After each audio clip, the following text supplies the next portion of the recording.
Slavie je jediná pražská kavárna, která má svou monografii, protože kolem této kavárny ona existovala dlouho. V podstatě od roku 1902 až doteď. Tak se vytvořil takový, řekněme, až mýtus, legendy, různých vzpomínek, dění a je považovaná za kavárnu, která spolu vytvářela českou kulturu. Možná taky proto, že je přímo naproti Národnímu divadlu a na takové frekventované křižovatce, dokonce s výhledem na řeku, na Vltavu, kterou obdivovalo spoustu básníků, zvlášť avantgardy Devětsilu. Jaroslav Seifert napsal nádhernou báseň ke kavárně Slavie. Tajnými dveřmi z nábřeží, které byly z tak průzračného skla, že jsou téměř neviditelné a jejich závěsy jsou namazány olejem z růží, přecházel někdy Guillaume Apollinaire.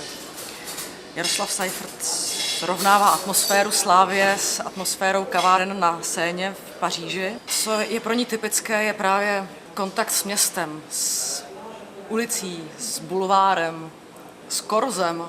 Dřív tady ještě před první světovou válkou a i krátce po ní bylo korzo, pražské korzo. A jedna ze vzpomínek na kavárnu třeba Slavie je, která tady seděl kroužek spisovatelů a najednou vidí jít před okny bratry Čapky, tak hned vyběhli a vtahli je dovnitř ke své společnosti a komunikace vřele pokračovala. Velká okna získala Slavie až při rekonstrukci ve 30. letech. Dřív, jak známe ze vzpomínek i dobových fotografií, to byl takový kafec, pajzlík s tonetovým nábytkem, za mlhami kouře. Dnes ten prostor je scelený, bez příček, otevřený, hodně světlý. Kavárna prodělala rekonstrukci pak v 90. letech, kdy byl zcela změněn nábytek, samozřejmě i ta částečná dispozice. Nejenom samozřejmě lidé z Národního divadla nebo literáti, případně lidé z pražských intelektuálních kruhů navštěvovali kavárnu Slavie.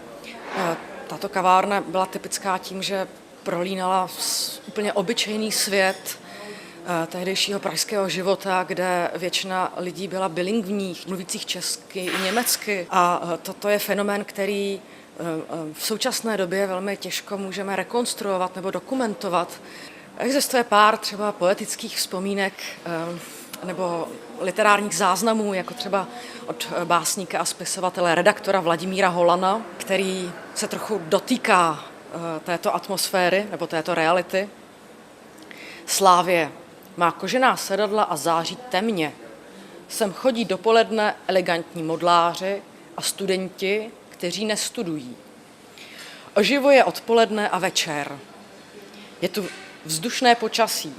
Mohlo by se říci, i když lidé plují v oblacích cigaretového dýmu.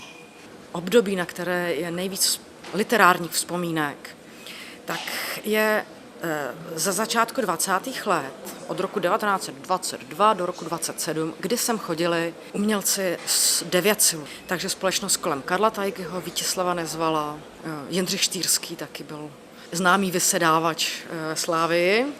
No a další slavné období, tentokrát zachycené zase ze vzpomínek, je právě Kolářův stůl, na který krásně se vzpomíná, nebo tak jakým živým způsobem, jak to uměl Václav Havel, jak se zde právě dostává do intelektuálního prostředí. Seznamuje se s Kolářem. Havel i v 90. letech jsem vodil Hillary Clintonovou, řadu svých hereckých kolegů.